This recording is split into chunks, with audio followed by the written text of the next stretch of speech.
Kisah Nabi Ilyas dan Ilyasa alaihi salam. Sepeninggal Nabi Sulaiman, rakyat Bani Israel mengalami kemunduran.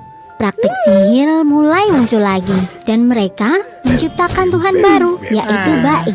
Keadaan pun menjadi semakin kacau.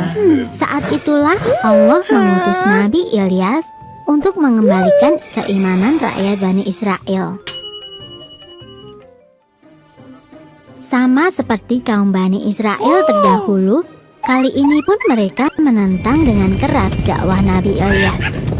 Mereka menuduh Nabi Ilyas sebagai orang gila.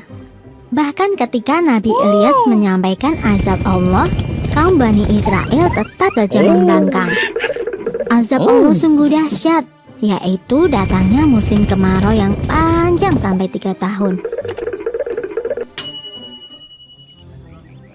Kaum Bani Israel semakin marah kepada Nabi Ilyas.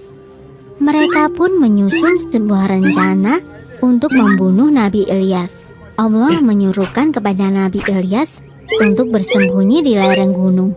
Dan dengan perlindungan dari Allah, Nabi Ilyas tetap aman di dalam gua dan tidak pernah ditemukan. Suatu ketika, saat sedang berlari dari kejaran kaum Bani Israel, Nabi Ilyas bersembunyi di rumah seorang wanita tua. Ia hanya tinggal bersama Ilyasa, anaknya yang sedang terbaring sakit. Wanita tua itu tahu siapa Nabi Ilyas dan berjanji akan memberikan tempat untuk bersembunyi. Ia pun memohon agar Nabi Ilyas berdoa bagi kesembuhan anaknya. Nabi Ilyas memenuhi permintaan wanita tersebut.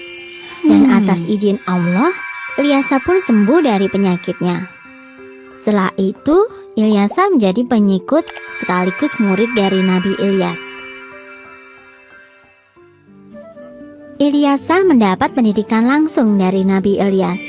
Ia selalu menemani kemanapun Nabi Ilyas pergi. Ada kisah yang menyebut bahwa Ilyasa adalah anak angkat Nabi Ilyas.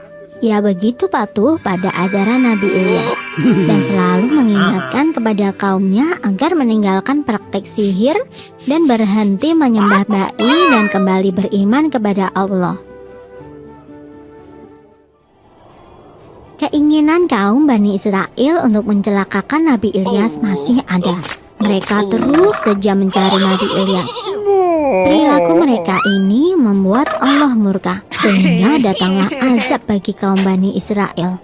Musim kemarau panjang datang selama 3 tahun.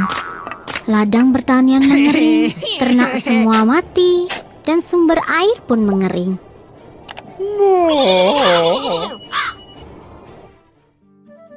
Bencana kekeringan ini menyadarkan kaum Bani Israel.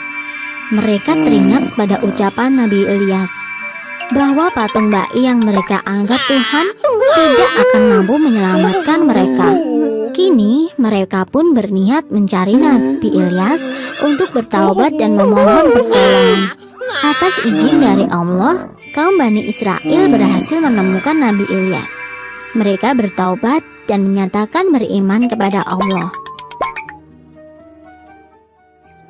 Kaum Bani Israel menepati janji mereka. Kini mereka hidup dengan tentram dan beribadah sesuai dengan ajaran Nabi Ilyas.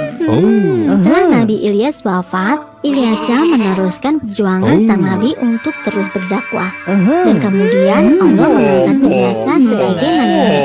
Selama masa kepemimpinan Nabi Ilyas dan Nabi Ilyasa, kaum Bani Israel hidup dalam kemakmuran dan kedamaian.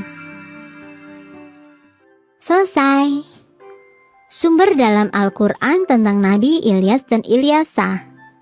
Dan sesungguhnya Ilyas benar-benar termasuk salah seorang rasul-rasul. Surat As-Soffaat ayat 123.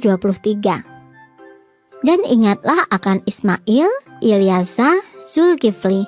Semuanya termasuk orang-orang yang paling baik. Quran Surat Sad ayat 48.